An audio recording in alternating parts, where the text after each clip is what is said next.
Le conte de Madame Lafleur et de Ange Lumia. Fille de princesse Alomba et de ange gardien. Il y a bien longtemps, dans un royaume qui n'existe que dans les respirations profondes de ceux qui n'ont pas oublié de rêver, naquirent deux étoiles tombées sur terre. La première s'appelait Madame Lafleur.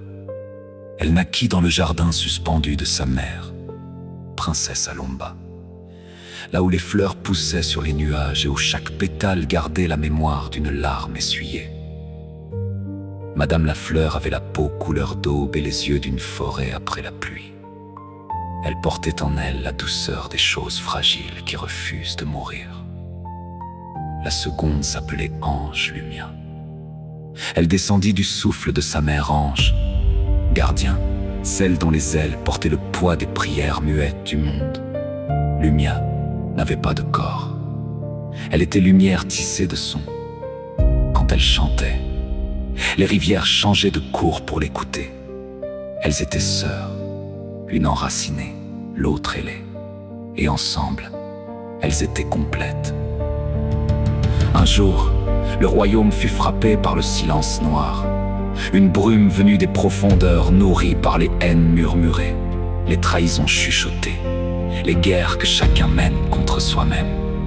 Le silence noir faisait oublier aux âmes qui elles étaient. Il leur faisait croire qu'elles n'étaient que leurs blessures. Madame Lafleur sentit la brume s'accrocher à ses pétales, ses propres démons sortir de la terre pour lui chuchoter.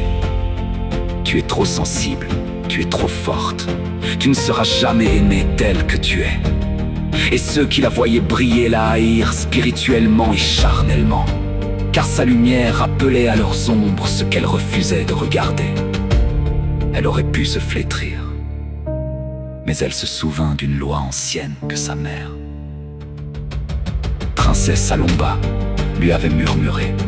Une fleur qui pousse dans la pierre ne maudit pas la pierre. Elle remercie la pierre de lui avoir appris à être indestructible. Alors, Madame Lafleur recula. Elle s'enfonça dans le jardin intérieur, là où même le silence noir ne pouvait entrer. Elle y resta longtemps, à boire la pluie des souvenirs vrais, à arracher les mauvaises herbes de la rancune, à recharger son feu sans le montrer à ceux qui voulaient l'éteindre.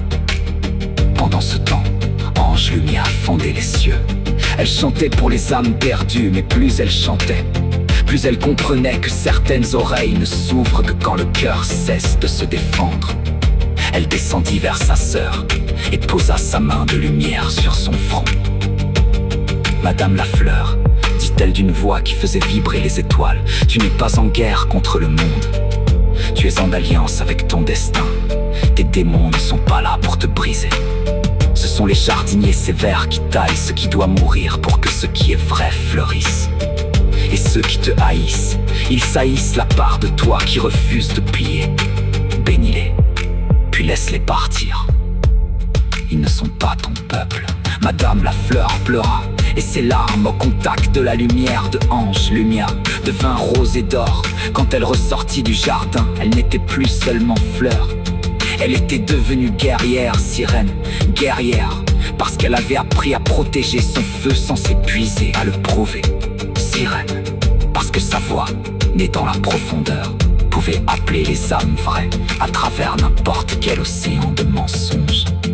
Ensemble, Madame Lafleur et Ange Lumia marchèrent vers le cœur du silence noir. Elles ne brandirent pas d'épée.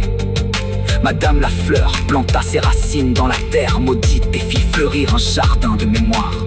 Ange Lumia chanta l'ancien nom de chaque âme oubliée. Et le silence noir se brisa, non par la force, mais parce qu'il ne pouvait pas survivre, là où deux sœurs avaient choisi de se souvenir d'elles-mêmes. Depuis ce jour, on dit que quand une femme recule pour se retrouver, quand elle protège sa douceur comme une arme sacrée, quand elle chante dans la nuit sans demander la permission, c'est l'esprit de Madame Lafleur et Ange Lumia qui marche à ses côtés. Fille de princesse Alomba et de ange gardien, elles n'ont jamais quitté le monde. Elles vivent dans toi. Ce que tu appelles chute est une initiation. Ce que tu appelles solitude est un sanctuaire. Et ce que tu deviens quand tu refuses d'éteindre ta lumière ne peut plus être détruit par personne. Madame la fleur, sache que ange lumière veille sur toi.